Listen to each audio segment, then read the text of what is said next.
Matt. Hey, everybody. Welcome to the State Department.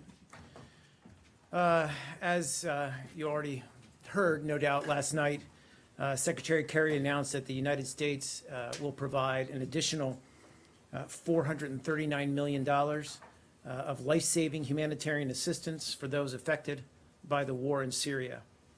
This new funding brings U.S. humanitarian assistance in response to this conflict to nearly $5.6 billion since the start of the crisis.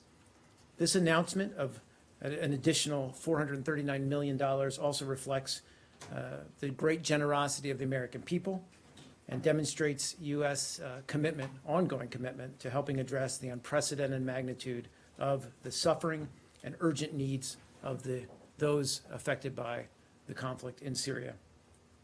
The Syrian conflict, it's worth noting, remains the largest and most complex humanitarian emergency of our time, with more than 2/3 of Syria's pre-war population, which is roughly over 18 million people, in need of humanitarian assistance both inside Syria as well as in the region. I don't have anything else at the top, so Matt, over to you. Just one thing on that. Please. The Secretary also said that he was very pleased to announce that the administration would definitely meet its goal of bringing in 10,000 Syrian refugees by the end of the fiscal year. That's correct, right? Just before he made that announcement, he said that they would reach that goal, right? That you would reach that goal. I'm just wondering how he can possibly know that. I would say that 100% certainty. Well, I mean, we believe we will meet that goal. Yeah, but he said it was We're working definite. diligently. I don't know. I'm looking to see if I have in front of me where we're actually at on the current title. I think Well, we're about halfway or more than halfway there as of July 8th. Yeah, but you only. You also have to convey and project confidence, Matt. That's what a leader does. Okay, so, but you No, seriously, we're acknowledge working- that there isn't any way you can say with 100% certainty that that goal is going to be met when it's still 2.5 months to go and you're already out of, 8, 9, 10, 12 months. I think he was expressing the degree of confidence that we have all the measures in place. We're working diligently to reach that goal.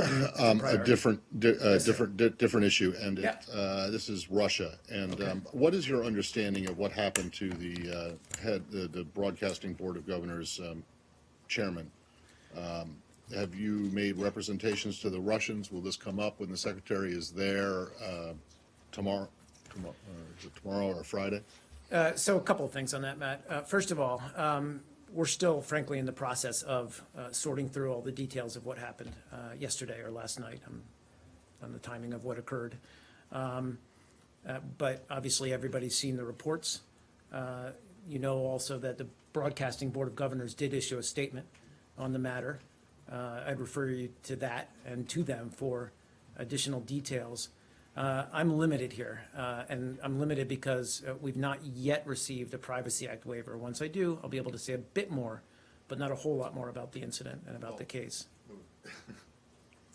I've said a little bit. So And- Privacy Act now but- applies to official government, all right, it's an independent government agency, and I realize that it is kind of a part-time job, but he Correct. still was traveling in his official capacity. The BBG, as you noted, put out a statement. It said that the other people who were with him on this delegation went to the embassy, spoke to Ambassador Teft, and then they thanked Ambassador Teft and the department back That is- here for their. So I was going to Urgent- finish that. Right. I was Oh, okay. I thought allow me you to were go done. on a little bit I'm further sorry, and I say, thought- that's okay, no I worries. thought you were done. We were, when alerted, our embassy in Moscow, to what was happening and to the incident. We did obviously go and assist Chairman Shell. But your question highlights some of the ongoing questions and details that we're trying to sort through, which is in exactly what capacity he was traveling in. I have to stop there because you said it is a role that he plays. He's also a private Understanding citizen. that he was supposed to go to a reception or to ceremony today marking an anniversary for Radio Liberty in Moscow. That would seem to me that he was doing this not in his private capacity at NBC Universal, but rather in his capacity as chairman of the BBG. Again, don't want to read too much into this, and I don't want to, all I'm trying to say, Matt, is I don't have full Privacy Act clearance to go any further. And frankly, we're still trying to sort through the details of what actually happened as to why he was denied. That's really something for the Russians to speak to. Whether we raised our concerns with the Russians, we did. And did. whether it will come up, and with Secretary Kerry, I don't know. The Russians have said that the reason that he was denied entry was because he was put on an expanded stop list that was expanded because you guys expanded sanctions against individual Russians. Haven't they not given you that explanation? They made it publicly. Have The they made that foreign ministry. publicly? Well, look, Matt, I'm not going to, again, they've said publicly, they've offered their explanation. I said it's not for us to explain what happened to him. It's for them to speak to why they refused his entry. Well, I'm not really asking you to explain what happened to Okay. him. I would like to know whether or not you disagree with what happened to him. When you say you express your look, concerns, we're concerned. did you protest it? We expressed our concerns about what happened. We're still trying to sort through the precise details of what happened, and why he was refused. I'm aware of some of the public comments that they've made, certainly. And with regard to that public reason that they gave, all I'll say to that is, look, the appropriate response for Russia to any of our sanctions would be to address the concerns on which our sanctions are based, and not to do a tit for tat. What? You're saying that public, the public response that he gave, that he was put on a no-fly list or a no-entry list. Both countries do this tit for tat all the time. You guys never seem to, when they, why are you asking them to do what you guys won't do?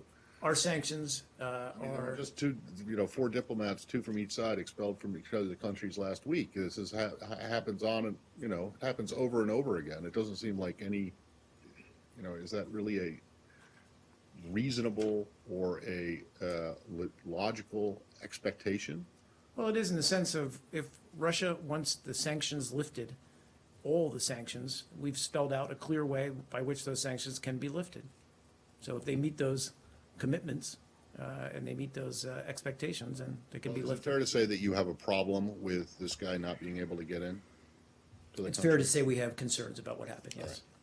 Mark, Yeah, please.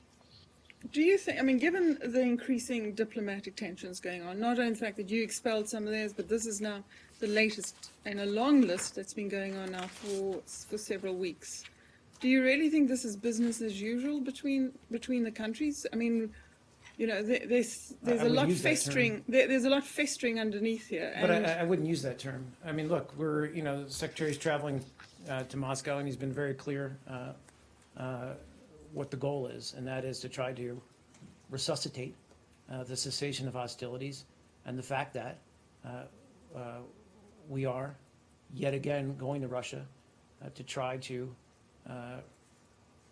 get its buy-in on a process that can lead to a nationwide ceasefire or cessation of hostilities. We haven't seen that thus far, but we're having another go at this. The Secretary's been very clear about the fact that they've not lived up to their commitments so far in terms of exerting influence on the regime to stop these ongoing attacks on opposition forces who are adhering to the cessation of hostilities. And the overall effect of that is you've got ongoing violence. You don't have a nationwide cessation of hostilities that all these parties have allegedly committed to, the regime is committed to, and that just stymies the political process. And you've just got, so you can't go forward on this, and we need to go forward. But Mark, Yeah, can you please. separate what's going on in these, these other tensions, the NBC guy, the diplomats, and then what's going on in the Syria? Are they connected in any way? To that, I'll say that, and we've made this point before, is, our relationship with Russia is very complex. We disagree where we disagree, and there are areas, in fact, as you know, where we disagree quite strongly.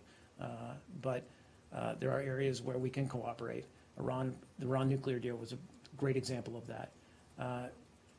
Thus far, we have made some progress in our approach to Syria. There are areas with regard to Syria and how to resolve the conflict there on which we agree as part of the ISSG, how to get there, a political process, an end to the conflict, that there is no military solution to the conflict.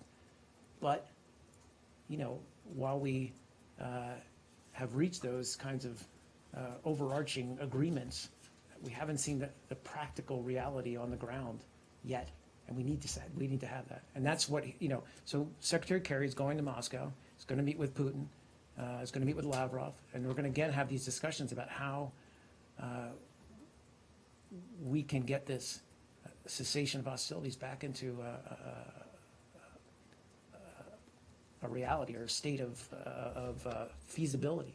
But Mark, since the Iran deal, where is it that you find the Secretary comes out of meetings with President Putin and Lavrov, with these promises that things are going to happen, but where actually have they happened on the ground?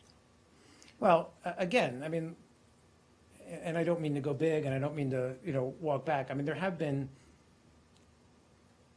some undeniable progress. We did get a cessation of hostilities. Has it been perfect? No, by no means, but it has saved lives, such as it is. It's deteriorated over time, so we need to resuscitate it. We need to reinforce it. But, it was in place. It was a success, such as it was. It wasn't a complete success. It has not been. Only for a few days, so. That's not true. For a few months, I would say. And then it's been weakened and fragile. And I agree with that. Around in certain areas, Aleppo being one of them. But, and that's one of the goals here. We need to get a nationwide cessation of hostilities. We need to move beyond these, periods of calm or whatever we're calling them and get into a credible nationwide cessation of hostilities. That's the goal here. If we get that, then we can get a political process hopefully back up and running again. And that's the goal, again, that everyone allegedly who's part of the ISSG adheres to and believes in, or has at least professed that they believe in. We've got to test this. This is what we've got. This is the model. I don't think Secretary Kerry or anyone has said this is going to work 100%, but we have to test it. That's what we're doing. Would you say that this, Basically, this trip of the Secretary of State to Moscow is like a last-ditch effort? Because the Secretary said yesterday or last night, we're going to try this one more time or something like that. So does that mean this is really like the last time that you will be pushing? That's a very fair question, Said, and I can't answer that definitively. I think my answer to that would be, we don't have, our patience is not unlimited. We don't, and ultimately, as I said, if this thing collapses, we're left with, what comes next, and that's, going to be a return to conflict and a return to a situation that, we felt like we were making progress moving away from. Again, we've seen limited progress here. I don't want to simply say that this has been that this has been a failure in any way, shape, or form. Not at all. We have seen a significant decrease in fighting that has saved lives. We have seen some or many areas get access to humanitarian assistance, but it hasn't been sustained and it hasn't been complete. So that brings into issue the proverbial plan B, right? I mean, so what is plan B? So we're not to plan B yet. Listening to, let's say, what Lavrov said Sure. yesterday about the Mistura and so on. I mean, you see that the gulf is really widening. It's not, we're not coming closer together. So the Saudi foreign minister was here last week talking about sending ground troops to Syria and so on. So the situation is not really, does not, bode well for a process.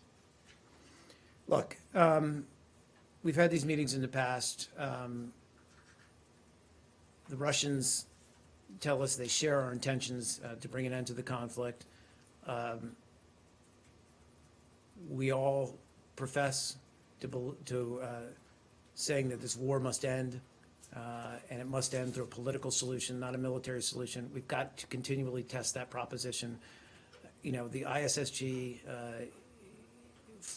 is only effective insofar that it can exert influence on the parties. We believe Russia can exert the necessary influence on Assad to get it to change its ways and do it here. And that's all we're continuing to push that. My last Please. point on this Yeah. is that the Russians insist on, designating Ahrar al-Sham and Jaish al-Islam as terrorist organizations. And in fact, all indications show that, these groups keep spawning other groups that are very, very similar. And in fact, in many ways, whether in dogma or practice, Ahrar Sham and Jaish al-Islam really very much like al-Nusra in many ways. So why is it so difficult to say that these guys that commit these acts in this fashion are actually terrorist groups and fair game? I'm sorry, your question is why would it be so Question difficult is, for you know, us to why- make that leap? yeah, are you, let's say, is this like a red line for you that you will not designate Ahrar Sham Oh. and Jaish al-Islam as terrorist organizations? Our response to that is that these are Nusra, Daesh, are groups that have been designated by the UN through an agreed-upon process. All other groups, and we have recognized, and we've said this before, Kirby's spoken to it, I've spoken to it, Secretary's spoken to it, there is, on the battlefield, there are groups that mesh together, or individual fighters, or groups of fighters. It's not a clean situation all the time, which is why we need to work harder to coordinate our efforts to delineate between those groups. The reason that they have been designated by the UN is because you won't let the UN do it. It's a bit disingenuous to get up here and say, well, it's not up to us, it's No, up but, to the UN, when you're preventing the UN from doing it, isn't it? But that's not entirely true, and the fact that, there is an agreed-upon process by which these groups have been. Yes, and when it is raised, when people want to put them on, you and others, your allies, the Saudis in particular, say no. But then you say, you stand up and say, well, the reason they're not on the list is because it hasn't gone through that process. And I'm just saying, don't you think it's a bit disingenuous to say they're not on the list because it hasn't gone through No, this because- process, when you are one of the prime reasons that they haven't been gone through, that it hasn't gone through this process? Well, No? again, I'm not going to speak to that. All I'm going to say, it's a consensus-based decision-making process. And can you just take sir. this? I Yeah. just want to know what the Privacy Act, how it applies to, in this case. Yeah, I mean, if he was, does it apply to American I'm diplomats? happy to do that. I'm happy to talk to you And, about it offline. and also and also the difference between someone who has a part-time position and then also someone who might be, have a part-time position, but be Yep. traveling in their Yep. private It's a capacity. fair question. Thank you. Thank you. As a follow-up to the questions that Saeed and Matt raised, well, course. did the U.S. and Russia reach an understanding on what to do with Afar al-Sham and Jaish al-Islam, whom last month in Aspen Secretary Kerry called subgroups underneath al-Nusra and Daesh? Do the U.S. and Russia have an agreement on what to do with these groups? Well, so I'm not going to get ahead of discussions that will be taking place when he's actually in Moscow. Wouldn't want to do that. But we have long been saying that we would welcome Russian engagement to combat al-Nusra and Daesh. We're continuing to discuss with Russia, and I'm not going to get into the details of that discussion at this point, but we continue to discuss with Russia the imperative of focusing the fight on Daesh and al-Qaeda in Syria, and on ways that we can collectively better enforce the cessation of hostilities. And, I was trying to make this point with Leslie, because, until we have that credible cessation of hostilities back in place, we can't get this political process up and running that we all members of the ISSG say, okay, we recognize this is the way forward. So we're really at a stalemate. We need to get a cessation of hostilities back. We need to focus on how we can enforce that. And then again, the humanitarian piece is also always foremost. Do I understand there is no agreement on these particular groups? We're still talking with Russia about how we can coordinate better The our policy has not efforts. changed. I'm that's not going to correct. get into, yeah. But doesn't the Secretary's assessment that these groups are subgroups of designated terrorist organizations, including Al-Qaeda in Syria, which is al-Nusra, doesn't that warrant some change of policy?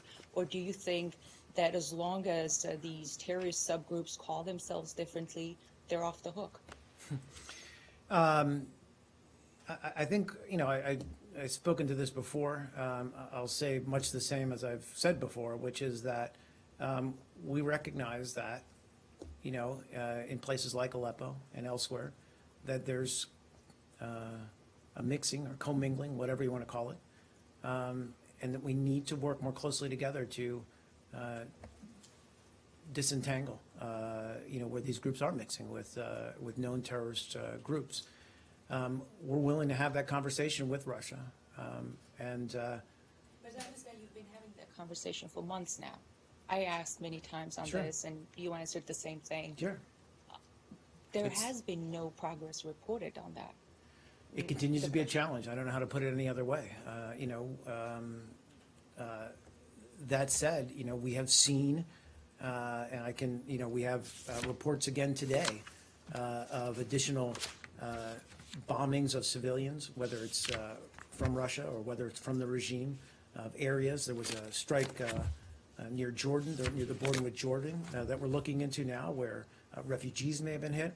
So we've seen continued examples of innocent civilians also being hit by regime bombs. And that continues. And all that does is create, frankly, a situation where the political process can't move forward. I want to go back to these Of course. particular groups that I asked about. Yep. If you insist that these groups be treated differently, then you also suggest that there is a distinction between them and al-Nusra. What is that distinction? Well, again, these groups have been designated, as I was trying to make the point to Matt, through a very detailed process, not by me, certainly, and I'm not making this up from here, from the podium, but, it was a consensus-driven process. Not everyone is in agreement on this, but that is how these things work. This is how the ISSG functions. Not everyone in that group, whether it's not just U.S. and Russia, agrees on who all the bad guys are and who all the good guys are. But what we have said is there needs to be a process. We need to say, okay, these groups, we all agree, are designated terrorist groups. We can agree with that. The other groups, as long as they adhere to the ceasefire, and we've talked about this before, that is incumbent on them. It's their responsibility to adhere to the cessation of hostilities, just as it is for the regime. Otherwise, this thing falls apart.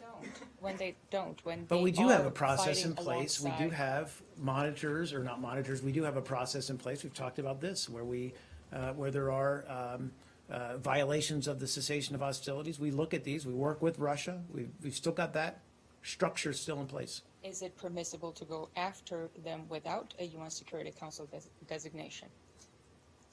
I'm not sure I understand the question. One more As they time. are violating the cessation of hostilities thing. I mean, there's these two groups, al-Sham and Jaish al-Islam, fighting alongside al-Nusra and Daesh occasionally. Would that be all right to go after them without a UN Security Council designation? Well, again, it is, we've seen, violations, frankly, by, credible allegations, let me put it this way, of violations by many different parties to the cessation of hostilities. You are correct in one point that enforcement of that cessation of hostilities is in some ways voluntary or self-identifying. If I'm a member of a group, a moderate opposition group, and I say I adhere to the ceasefire, then my actions dictate how I'm treated. But that also applies, frankly, to the regime, who consistently also violates the cessation of hostilities. Please. Yes, switch the topic to Iraq. Of course. Let's do that, and then I'll get to you. Thank you. Sure.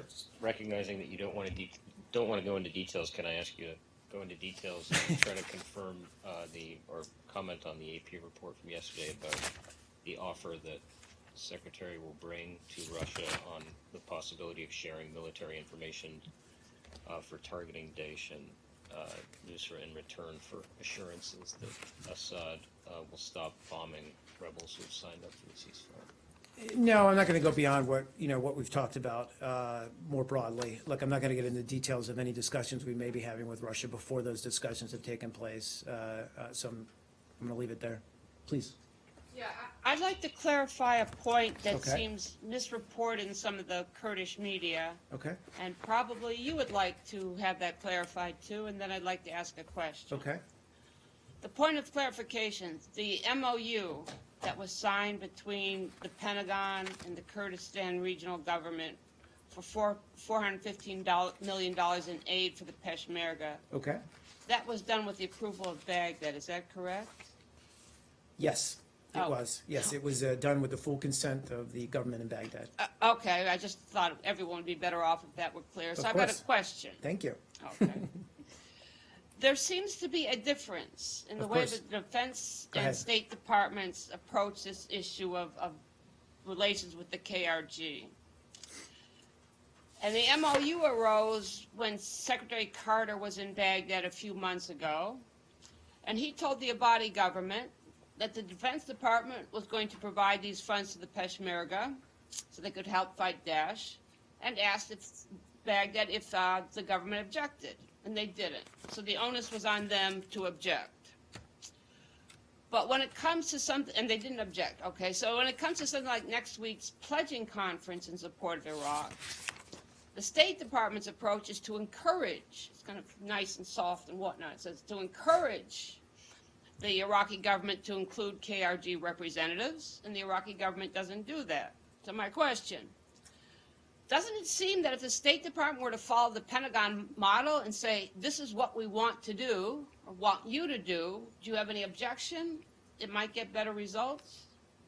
Well, first of all, with respect to the MOU that you cited, look, I'd refer you to my colleagues over at the Department of Defense to speak to the details of that military assistance.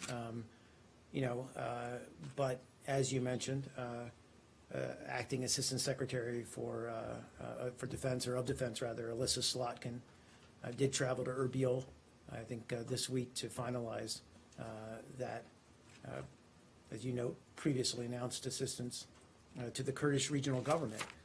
And that was, as I said, done with the consent of the government of Baghdad, which has been, frankly, a consistent part of our process of assisting the Iraqi government all along, either through the Department of State or through the Department of Defense, which is we are working to support those Kurdish forces who have shown tremendous skill, tremendous courage on the battlefield, fighting Daesh, driving it out of territories that it's controlling. And we're, as I said, we're working hard to support those efforts. We do that, though, through the command and control of the Iraqi government. And we've talked about this not just with respect to the Kurds, but with other fighting groups in Iraq, because the ultimate goal here, what we want to build here, is the capability of the Iraqi government to provide its own security for its people. It's been an overarching goal. We don't want to necessarily always have to be there to support them. We want to build their capability to provide that kind of security. Now, you're talking about the donors conference, so let me get there, or the pledging conference. That is, of course, an opportunity for us to enhance our humanitarian assistance and our stabilization assistance to the government of Iraq, which includes the Kurds. That's part of it, and I don't want there to be any kind of confusion there. But that's going to be through the Iraqi government. That assistance is going to be, again, through the command and control of the Iraqi government. But to imply that we're somehow not engaged or not working directly with the Kurds as much as possible, hearing their concerns, discussing with them their concerns. I mean, look, we have, we've had senior U.S. officials, including Brett McGurk, frequently, who have traveled to Kurdistan regional government, on nearly every trip that they've made to the region, and we're going to continue to do that. You're talking about different techniques that the Department of Defense is. Look, I'm not going to speak to how all that works. All I'm saying is that Department of Defense, Department of State, same team, same government. We're all working together, connected, to provide the support that we feel is necessary to get the Iraqi government, the Iraqi people, the security that they need. Well, I know the British were at one point more insistent when they held a similar conference that the Iraqi government have KRG representatives included in its delegation. It just seems that if the State Department were to do more than simply encourage, but to insist, then the Iraqis might actually do that.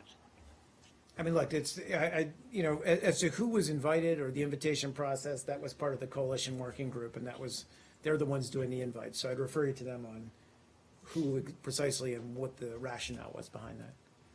Are we, any more, yeah, you're gonna go to, I assume you wanna go to where? South China Sea. China, South China Sea, sure. I'll get to you too, I'm sorry. Sorry, do you have any comment on Taiwan's decision to send warships into the South China Sea to conduct patrols following the arbitration decision yesterday? I'm sorry, you're saying, what was the exact question? I apologize. Sorry, Taiwan sent a warship into the South China Sea to conduct patrols to protest the arbitration decision. Again, I mean, I think my only reaction would be what we've said repeatedly about China's and other claimants to the South China Sea yesterday after the ruling was announced, is that, you know, this is an opportunity here, an opportunity for everyone to take a step back and work together, avoid escalating the situation any further, but work together to resolve their disputes regarding territorial claims, that everyone in this immediate aftermath or period following the ruling should, frankly, exercise restraint and avoid provocative actions. And that Would you applies to consider all that claimants. provocative action, sending warships? I'm not gonna, I mean, I don't have the details in front of me. I don't know if this was a phone ops, whether it was a freedom of navigation exercise. I just don't have the details. I'm saying our message writ large is simply that all claimants should refrain from provocative actions. I'm sorry, go ahead. Yeah, Nike. We encourage all parties to work together Yep. to solve the disputes. Does that mean that Taiwan should be brought into a negotiation for multilateral solution, for a peaceful solution? Look, I don't want to necessarily, like, everybody's digesting the ruling from yesterday. It was a massive legal document. But it was also, from what we're gleaning from it, and people far smarter on this have already spoken to it than I am, have already spoken to it, you know, that it was very, it presents with an opportunity for all claimants to take a step back from some of the actions we've seen over the past months and to look at ways that we can find peaceful resolutions to the various claims and disputes. I'm not going to speak to whether they should be a part of this process. I know that they have concerns. But I think what we're looking for in the immediate aftermath, like I said, is that we don't want to see any provocative actions. We don't want to see any escalation of tensions. Different nations are digesting the results of the hearing, or the ruling, rather, and let's let that sink in. Some of them have already digested and spit it out. So do you have anything to add to what the White House said a little bit earlier about China's threat or China's warning that it could slap an air defense identification zone over the South China Sea? I do not. And Mark, is it relevant to you that the aircraft that landed today on the Chinese the Spratly Islands, that they were civilian and that they were not military? Is that significant? I'm sorry, you're talking about what exactly? So There's been so many different. today, two Chinese aircraft, civilian aircraft, landed at these new airports on these Spratly Islands. Is this the Mischief Reef and the Subi Reef? Is this That's what you're talking about? correct. Yeah. Okay. Yeah. Is it significant to you that they were civilian aircraft and not military aircraft? I mean, look, there is I guess, some measure of significance, but to that, but you know, we still see these kinds of actions as raising tensions unnecessarily, rather than lowering them, and we want to see a lowering of tensions. So this is really for all claimants, as I said, to take advantage of the ruling and show restraint and take advantage of the opportunity presented by the tribunal's finding or decision to work together to manage these. That's our only focus here, I guess, is, we don't have a dog in this fight other than our belief that, or other than obviously our treaty obligations, but also our belief in freedom of navigation. But what we want to see in this very tense part of Asia, of the Pacific rather, we want to see de-escalation of tensions, and we want to see all claimants take a moment to look at how we can find a peaceful way forward. Do you have any readouts on high-level discussions today with the Chinese or any of the other countries' claimants Nothing. on this issue? Not aware that the secretary has been engaged on this. I know that Danny Russell's in Honolulu. I'm not sure of his conversations, but no, nothing particular. Do you think those conversations are going to come up in Honolulu? Doubtful. What did you say? I said doubtful. Oh, doubtful. Interject, this will be really brief because it's just happened while you're here, and I'm hoping that maybe by the end of the briefing, or certainly like within the next half hour after, Okay. you can get an Yeah, answer. sure. And that is that Secretary's friend, Mr. Hammond, has been appointed to be the Chancellor of the Exchequer in Britain, and his replacement as Foreign Secretary has just been announced as Boris Johnson. How do you think this will affect, or if it will affect at all, both the U.S.-British relationship in the diplomatic area, and also is this someone the Secretary thinks that he'll be able to work with given his previous positions? Well, look, I mean, we're always going to be able to work with the British, no matter who is occupying the role of Foreign Secretary, because of our deep, abiding, special relationship with the United Kingdom. And we congratulate Foreign Secretary Hammond on his new role, and we look forward to engaging with Boris Johnson as the new Foreign Secretary. This is something, frankly, that goes beyond a relationship, that goes beyond personalities, and it is a absolutely critical moment in certainly England's history, but also in the U.S.-UK relationship. So absolutely, we're committed to working productively going forward. You don't have any concern because this administration, both the President and Secretary, took a very different line on, now granted it's not their country, but Mr. Johnson led a movement that this administration fundamentally disagreed with and thought was a bad idea. And all of that has been discussed, obviously, in great detail. But the British people voted, and they voted to leave the European Union. And now our focus is on the future. Please. Just very quickly, National University of Singapore, they released this map on their website, and together with Gazetteer. So one map here, it says the source is from United States government.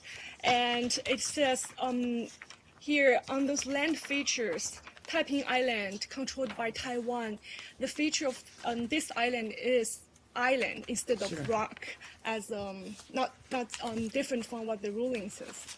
I wonder if this represents the United States government view.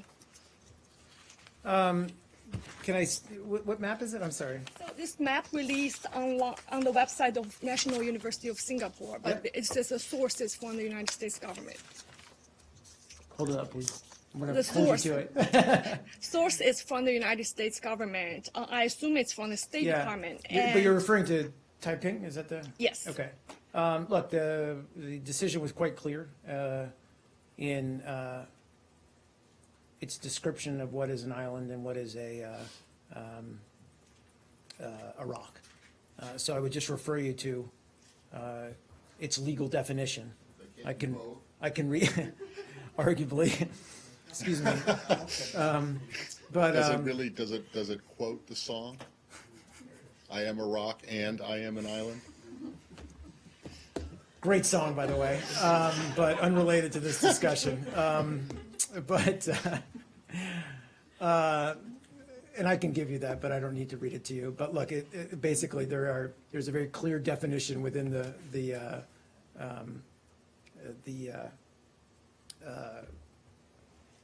finding or the court ruling that delineates what is an island, legitimate island, what is a rock. Yeah, but the question is, does the U.S. government, do you have your official definition of the land features in South China Sea? Because what if the ruling is contradict to what you find if it's island or rock? We're not, at this point in time, going to challenge the definition that they've put in there legally at this point. Can we go to the Palestinian Please, let's Authority? finish with South China Sea. Yeah, my name is Tanaka from NHK. Sure. The Chinese senior official yesterday in the press briefing said the ruling is invalid and it is a wasted paper. They describe it as wasted paper. Can I have the can I ask for the reaction? We disagree, but so do many countries and many claimants. Look, this was a court ruling. This is not the U.S. or any other country arbitrarily saying this or that about with regard to the actual claim of the case. This is, again, a legal process that resulted in a decision. And we believe, as I said, that it offers a very, on a very complex issue, a very clear decision regarding the claimants. And so we would urge certainly all of those countries who have signed up to the UN Convention on the Law of the Sea to adhere to the findings. Please, sir, in the back. Thank you, sir. Airway News TV. Sir, today the Pakistan military and the Pentagon confirmed the death of Khalifa Umar, a topmost terrorist, in a drone strike in Afghanistan. Sir, in your opinion, how much these drone strikes are useful in elimination of the terrorist network in the Pak-Afghan border area? Well, look, I'm not going to speak to the method by which he was killed, but as you note, he was this gentleman, Umar Khalifa, who was the leader of the Tariq Ghidar group. I'm using that as a term of expression, not as any way of a description of him. But he was responsible for some of the most heinous terrorist attacks in Pakistan, including the murder of over 130 children at the Peshawar Army School, and that was in 2015. I would just simply say, without speaking to means or methods, this underscores the U.S. commitment to combat terrorism in the region and the need for all countries in the region to equally to combat extremism in all its forms. So one of the Congress committee yesterday demands to stop all assistance to Pakistan. And they allege that Pakistan is not doing enough in elimination of the terrorist networks, and Pakistan still have the policy of the good Taliban or good terrorists or bad terrorists. What are your comments on that, sir? We've been through this before. Look, Pakistan suffered greatly, as I just mentioned, with the attack in Peshawar, suffered greatly from terrorism. We believe that Pakistan is taking steps to address terrorist violence, particularly focused on groups that threaten Pakistan's stability. They have made progress, shutting down terrorist safe havens. They've restored government control in many parts of Pakistan that have been used as terrorist safe havens for many years. And these are important and they're meaningful steps for Pakistan to have made. And they've also come at a cost, and that cost is certainly in Pakistani lives. At the same time, and we've made this point before, we've been very clear that Pakistan must target all militant groups, including those that target Pakistan's neighbors, and close all safe havens. And so, in this regard, we certainly welcome comments by General Raheel Sharif on July 6th, when he directed Pakistani military commanders, intelligence agencies, and law enforcement agencies to take concrete measures to deny any militant groups safe haven or the use of Pakistani soil to launch terrorist attacks in Afghanistan. So Senator McCain, with some other senators, was in Pakistan last week, and he proposed the extension of the service of Chief of Army Staff General Rahil Sharif, who is going to retire in November this year.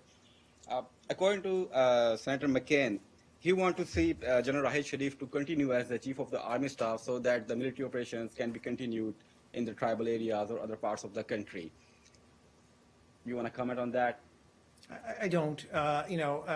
Again, we are continuing to address some of our concerns about where Pakistan needs to move next in terms of combating terrorist threats. We welcome, as I said, General Sharif's comments, and I would simply state that it is in the U.S.'s long-term national interest to support Pakistan's efforts to combat terrorism, violent extremism, and build a more stable and democratic society. I'll leave it there. Sir, one last question about one last, please. So thank you very much. All right. One last question, then we got to wrap it up. I'll get to you, Syed. I apologize. John Kirby, for the last 2 days, Who's that? expressing concerns on the situation of Indian held Kashmir, whatever is going on there. 30 civilians have been killed there, and like 300 were injured by the Indian security forces. So, but he don't want to condemn the killing of the 30 innocent civilians. I'm asking that question because like few decades ago, United States supports the UN resolution on Kashmir to give the self-determination right to the Kashmiri people. I mean, why are you trying to condemn the killing of the 30 innocent civilians in Kashmir? Why are we trying to condemn the killing of? In Kashmir, so Indian held Kashmir, there are the protests. Yes, no, I know what you're talking about, yeah. Yeah. So, United States supported the UN resolution about the Kashmir, the self-determination right to the Kashmiri people. Do you still support that UN resolution? Look, our policy and position on Kashmir hasn't changed. So what is the policy on the Kashmir? I've said it before. We want to see dialogue between India and Pakistan and the Kashmir on how to resolve the conflict in Kashmir, and our policy hasn't changed. So, really quick question on the Israel-Palestine issue. Are you aware of the lawsuit filed in the U.S. District Court of the Southern District of New York against Facebook for $1 billion allegedly for being a Hamas tool? Are you aware of that? So very preliminary reports of it. I just don't have any information on it, any more information. I've seen reports, so I don't really have any comment at this point. Can we say? Of course. With Israel? Yeah.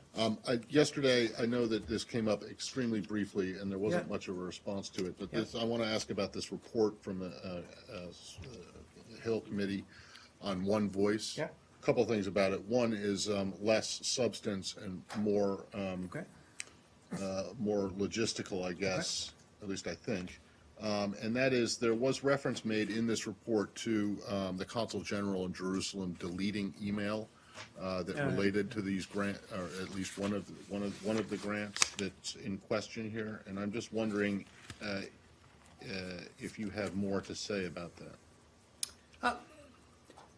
No more to say other than that. Well, Sure. No, of course. It's been presented in some reports and by some critics of the administration as an attempt to purge this, as an attempt to Which is to cover it up. And Right. I'm assuming that you don't agree with that, but I yes. just want to know.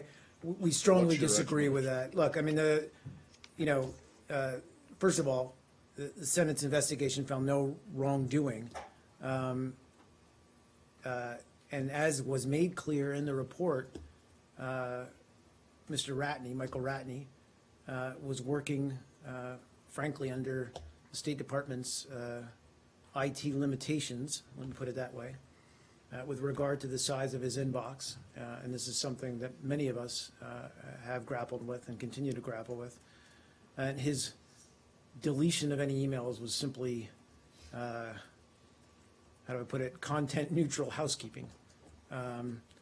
Wasn't any attempt to purge certain emails on any specific topic. And any allegation that was the case is frankly false. Okay, I'm sure we'll get back to that at another point, but I Sure. realize this has gone on for a long time, so let's, I want Okay. to make it quickly. Okay. I'm wondering, I want to get through this quickly. Happy to. Although it is correct that you say that the committee found no wrongdoing by the State Department, it did determine that the department, quote, failed to take any steps to guard against the risk that One Voice could engage in political activities using State Department-funded grassroots campaign infrastructure after the grant period ended. Is that something that you accept as a finding? Well, I didn't see any State Department response Yeah.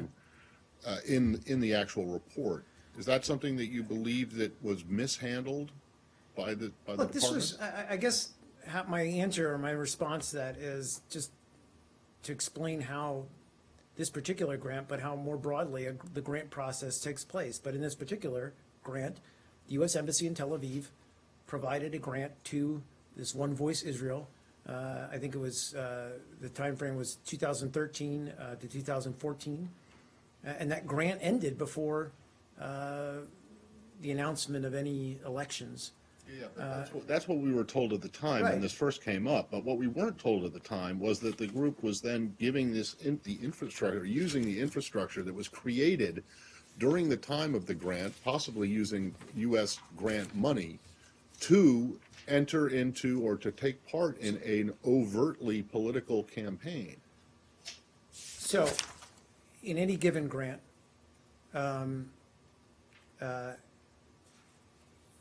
after the grant period ends, there's an assessment done, how the grant was used, how the money was used, et cetera, et cetera.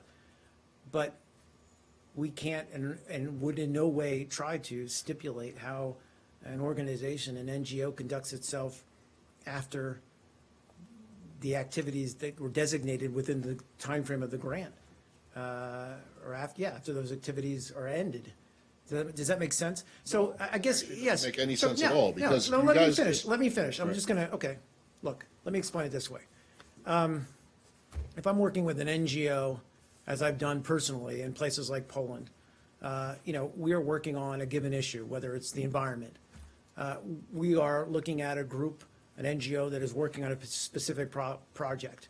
They are developing mechanisms, infrastructure, et cetera, using the grant money. We don't ask them, once that grant has expired or is over, we close out that grant, as any embassy or consulate would do. And there are accountability procedures and processes for that. But we don't say, oh, please delete all of the infrastructure or destroy all the infrastructure that you have developed, and don't use any of it going forward. Does that make, I guess that's my point I'm trying to make is, But the finding of the committee was that you should have, particularly given this group's previous political role that it played in previous Israeli elections, you should have had some kind of stipulation in there to make sure that, well, at least that's the suggestion of the report. It's not my suggestion. They seem, excuse me, the people who wrote the report seem to find it hard to believe that this kind of firewall wasn't put in place. all I can say is that was with any grant, Embassy Tel Aviv provided oversight in accordance with government policy and all regulations through the grant period. Right. The Senate report confirms that, confirms One Voice Israel's conduct fully complied with the terms of the agreement. I understand that, but it also says that the use of U.S.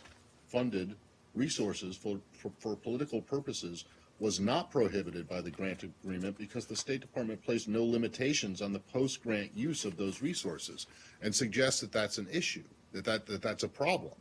And my question is, do you agree? I'll And the reason Sure. I'm asking, Yeah, go this is not just about Israel, this is a broader thing. There are Yeah. governments around the world that take issue with NGOs and other groups that are funded by the United States and by the European Union and by others, because they say that they are interfering in the internal political affairs. The Russians are very big on this kind of thing. And this report's findings seem to make it look like that they have a point. that despite your protestations, that no, we don't even get involved in the internal politics of other countries. In fact, indirectly, you can and do, because there aren't any limitations put on this, what this aid is used for. But again, my response or rebuttal to that is that, you know, this was done specifically for a grant that was, I think, to generate dialogue, discussion, promoting a two-state solution. That grant, the money that was, and resources that were allocated were specifically for that purpose. Again, the report found no wrongdoing, but once an NGO develops the capabilities that it develops, given to a grant, we can't simply say that, you know. Okay, so there you've aren't gotta- any plans to change this for the future? Not that I'm aware of. All right, okay, then, last one on Israel, and that is, I'm wondering if these comments by the guy who's been named to be the chief rabbi of the IDF, he's made some pretty controversial comments. Have these hit your radar at all? Do you have anything to say about it? No, let me take the question. Thank you. Yep. Is that it, guys? No, sorry. It's okay. I got just No two, worries, there no are worries, two no worries. brief ones on Iran. No, it's okay. Well, actually, one broader email question.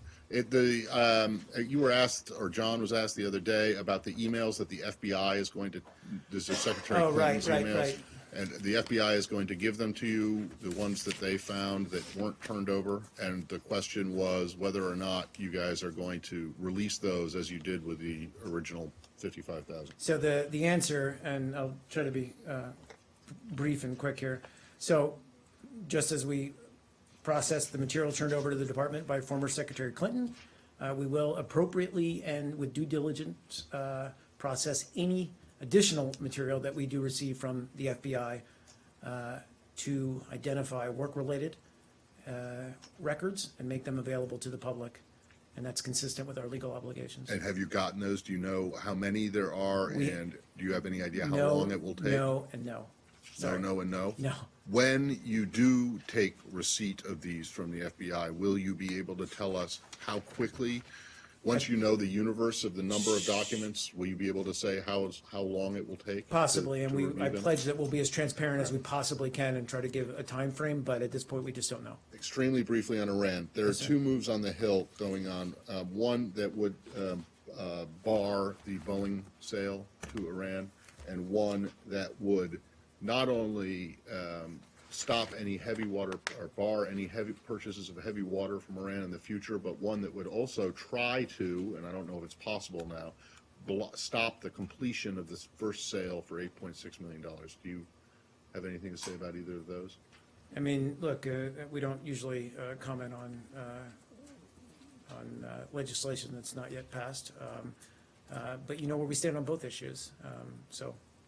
And then President Rouhani said today, are warned that, you know, that they could pull out, or they could just restart their nuclear program, you know, whenever they wanted to, if they felt that the agreement wasn't being complied with. It's tomorrow is the year anniversary of the deal, and I'm just wondering if that's what you guys had in mind. If Congress is going to stop these things from happening, if their legislation succeeds, wouldn't that give the Iranians a reason to restart the stuff that they stopped? Look, all I can say, Matt, broadly speaking, is, you know, we're going to continue to uphold the agreement. And as to Rouhani's comments, look, we believe that we have the agreement provides us with all the necessary tools and access that we need to, frankly, to prevent Iran from attaining nuclear weapons, and that remains the case. When you say we're going to uphold the agreement, does that mean you're going to uphold your end of the agreement, even if the Iranians do not?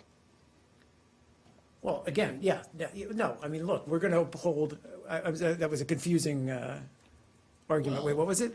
If they don't uphold their end of the agreement, no, the agreement is nullified. I mean, then, you know, any agreement is incumbent on both sides to uphold the agreement. So as long as they uphold their end, you will continue to uphold their end. But if they violate it, then? We believe we have all the necessary maneuverings and powers to enable us to. Okay. Are you upholding your end? Yes, The United States? absolutely. Thanks, guys.